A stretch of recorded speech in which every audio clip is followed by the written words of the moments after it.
자, 이번에는 국민의힘으로 가보겠습니다. 서울시 강남구 의회 후보로 출마해서 무투표 당선을 확정지은 분인데요. 22살의 청년 우종혁 당선인 만나보겠습니다. 나와 계시죠? 네, 안녕하세요. 네, 축하드립니다. 네, 감사합니다. 근데 무투표 당선이 되셨어요? 네. 오, 그럼 좀 너무 싱거웠습니까? 아니면 너무 좋았습니까? 어땠어요? 저는 사실 되게 마음이 좀 무거웠습니다. 무투표 당선이 돼서 예. 좀 주민들의 알 권리나 투표할 권리가 보장되지 못했다는 생각이 들어서 좀 아쉬웠습니다. 아, 그러셨군요. 근데 이 정치에 관심을 갖고 입문을 하게 된 계기가 뭘까요? 제가 처음에 정치를 시작했던 계기가 예. 정당개혁과 정치개혁 의제를 발굴하면서였는데요. 예. 제가 이제 만 18세 때 선거권과 피선거권 연령 인하 의제를 다루면서 정치권에 입문하게 되었습니다. 그러면 몇 년 되신 거네요. 그러면 정치에 입문하신 지? 네, 횟수로 한 5, 6년 된 것 같습니다. 지금 대학생 신분이세요? 네, 맞습니다. 그러면 학교하고 의원 생활이 어떻게 되는 거예요? 병행이 가능한가요? 어떻게 되는 겁니까? 이제 졸업까지 얼마 남지 않아서 학업이 의정 생활에 큰 영향을 미치지 않을 것 같습니다. 졸업 예정자이시구나. 네. 야, 그러면 바로 졸업과 동시에 이제 업을. 네. 아유, 다시 한번 축하드리겠습니다. 네, 너무 감사합니다. 요번 아무튼 개인의 어떤 당선을 넘어서 소속된 국민의힘이 완승을 거뒀잖아요. 네. 그 비결이라고 할까요? 시대 흐름을 어떻게 읽으세요?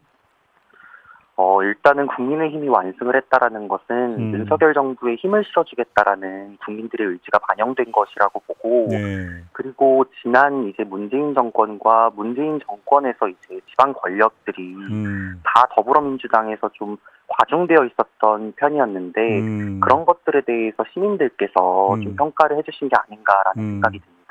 근데 사실 대선 과정 내내 그다음에 이번 지선에서도 약간 그런 경향이 좀 다시 확인이 되는 것 같은데 어제 출구조사를 보면 뭔가 이대남과 이대녀의 갈림 현상 이런 얘기 많이 있었잖아요. 네. 이런 어떤 현상을 어떻게 받아들이세요? 저는 일단은 이대남과 이대녀로 갈리는 그 현상에 대해서는 우리 당도 조금 더 보완해야 될 필요도 있고, 그리고 기존에 이제 이대남이라고 불리우는 20대 남자 대학생들이 왜 우리 국민의힘을 지지했는가에 대해서는 더불어민주당도 반성해야 될 부분이 있다고 생각합니다. 네. 그래서 이제 이렇게 갈라치기를 계속 정쟁화를 할 게 아니라 이제는 서로 정말 통합하고 서로의 부족한 점들을 보완해야 될 때라고 생각합니다. 그래요. 알겠습니다. 근데 우리 당선인께서 강남구 의회를 선택한 이유는 주소지가 거기이기 때문입니까? 아니면 다른 또 특별한 이유가 있는 겁니까? 저는 강남에서 학교를 졸업했고 강남에 거주를 하고 있습니다. 그래서 제가 나고 자란 지역에서 정치 활동을 하고 싶다라는 생각에 출마를 하게 되었습니다. 그런데 좀 서울시 의회 같은 광역의원으로도 도전해 볼 수 있었는데 기초의원을 선택한 이유는 뭐예요? 그러면?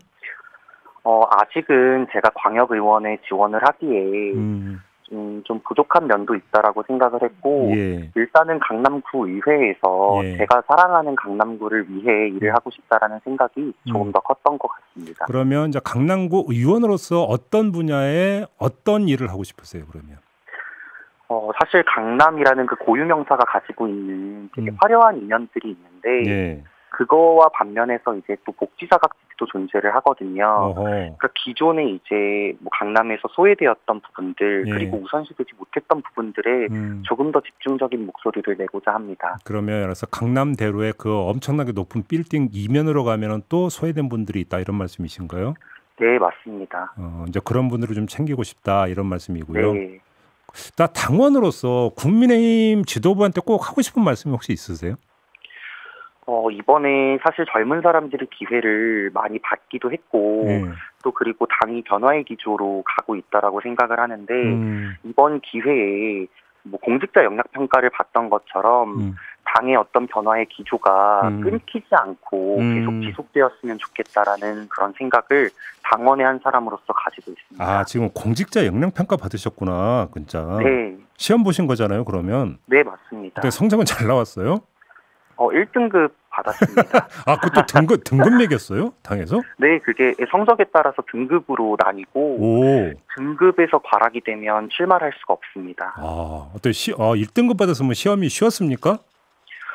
저는 좀 까다롭다고 생각을 했는데 예. 이게 충분히 공직자라면 가지고 있어야 되는 기본 소양이라서 이거에 대한 기본적인 숙지가 후보자들한테는 꼭 필요했다고 생각합니다. 그러니까 이게 이제 이준석 대표가 이걸 도입한다고 할 때 당 안에서 좀 논란이 좀 있었잖아요. 근데 네. 그러면 시험을 직접 응시해서 1등급을 받은 입장에서 이 시험이 정말 필요하다고 그렇게 판단하세요? 시험이라는 게 지금 뭐 논란이 됐던 부분들은 출마를 하는 데 있어서 시험이 꼭 그렇게 중요하느냐 뭐 이런 의견들이 있었던 것으로 알고 있는데 사실은 이제 민심의 평가를 받는 것 자체가 시험 아니냐 이런 식의 논리였잖아요, 사실은. 네, 근데 이게 기초의회나 광역의회를 봤을 때 기본적인 의회에서의 역량은 갖춰야 되기 때문에 이런 것들에 대한 평가를 할 수 있는 척도가 시험이라고 한다면 그 부분에 대해서 이제 출마하시는 후보자들께서는 준비를 갖춰야 하는 게 아닌가라는 생각을 하게 됐습니다. 네. 자, 이제 물론 이건 너무 앞서가는 질문일지는 모르겠습니다만 이제 의원 그 임기가 시작해서 이제 그 의원 활동을 할 때 아마 이제 그 같이 활동을 할 의원분들의 대다수가 아마 그 우리 당선인보다는 이제 그러니까 나이가 많으신 분들일 테고. 네, 그렇습니다. 이른바 속칭 꼰대 기질이 만약에 우리 당선인을 향해서 나온다면 그때는 어떻게 대처하시겠습니까? 저는 합리적으로 제가 설득을 해 나가야 되는 부분이 있다라고 한다면 꼰대 분들께 젊은 시각을 강요할 수는 없거든요. 제가 생각하고 있는 부분들을 충분히 설득하고 그리고 맞선다라기보다는 좀 조화와 그런 화합의 차원에서 좀 대화를 해보고 싶습니다. 알겠습니다. 우리 당선인도 정책 꿈은 국회의원입니까? 대통령입니까? 저는 두 개 다 생각해 본 적이 없습니다. 생각 안 해보셨어요? 4년 동안, 4년 동안 일단은 그 강남구 의원직에 최선을 다해야 된다고 알겠습니다. 생각합니다. 자, 오늘 말씀 잘 들었어요. 다시 한번 당선 축하드리고요. 고맙습니다.